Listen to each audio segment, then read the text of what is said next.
Hey everyone, welcome to the Strategic Advisor Board. I'm Dr. Bruce Rippee. This conversation is about sleep and is it important? Is it not important? How should we address that? If you're like me, you're on the road quite a bit. We're traveling around helping executives like you make wellness a real part of the conversation with your associates, with your staff, with your employees, and really make it part of your life. Far too often I get hired in at someone late in life where, let's say late in life, I'm 58 years old. So late in life, somewhere around my age, where someone's saying, I need to get my health back. I've made all of this money. I've got this incredible business. We've done very well. And now they're starting to look at the fact that there's real situations not occurring anymore. And they need to get that health back. So what I want to do is make it part of the conversation right now. And of course, if you need help or if you have questions for me, please ask me and you'll get my email at the end of this. So sleep, how important is it? Here's what's very interesting. I'll give you a couple little stat points on sleep. Did you know that when you go to a hotel room, half of your brain does not sleep as deeply as the other half? It's actually threat detection.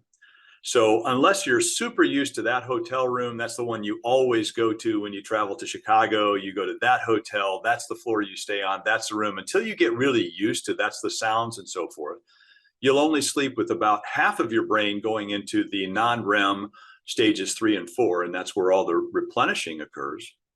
And the other half of your brain won't go that deeply. It'll stay in 1 and 2, kind of listening with about half an ear. It's why when we go to, very soon, there will be Thanksgiving and Christmases. It's why when we go to our family's homes or we go to our sister's house, wherever we go, and we stay in a hotel if we're in that community, or if we stay at their house, we're still not getting that really rich, deep sleep unless you have some tips and tricks, and I'll help you, of course, get deeper sleep. But I want to just let you know how important it really is.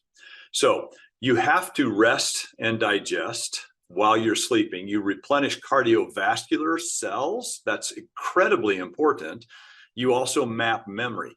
And I can't tell you how often it is. I'll go to a place by the time I don't know, with my in-laws for, let's say, 3 or 4 days. And I love them. They're terrific people in my life, I promise you. But it's amazing how it will come out where I'm just not as smart on day 3 or 4. I've had 2 or 3 or 4 nights of just not sleeping as well. And if you have that situation, here's really quickly, your non-REM has 4 stages, 1, 2, 3, 4. That's what they name it. They're not very clever, but 3 and 4 where you're getting a really replenished sleep.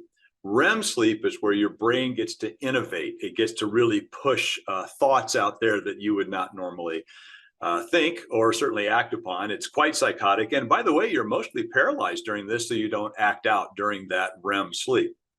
But non-REM 3 and 4, incredibly important. So a couple of tips. 1, alcohol doesn't help. It'll get you into 1 and 2 relatively quickly. So will drugs like pot and so forth. It'll get you into 1 and 2, but you can't go past it. So that's kind of rough. And then if you look at exercise, that will get you in at least 3. So if you're exercising every day, you have a time of day where you push your body some, and that means you're actually breathing, you're breathing hard enough, you've elevated heart rate. That's a big deal. So go for a walk, right? Go for a walk. Make sure you do something like that. Also, pick a time. Staying up and playing whatever it is until midnight or 1 o'clock or 2 o'clock, as wonderful as those people are, tell them you'll be up at 6 o'clock in the morning to have coffee with them.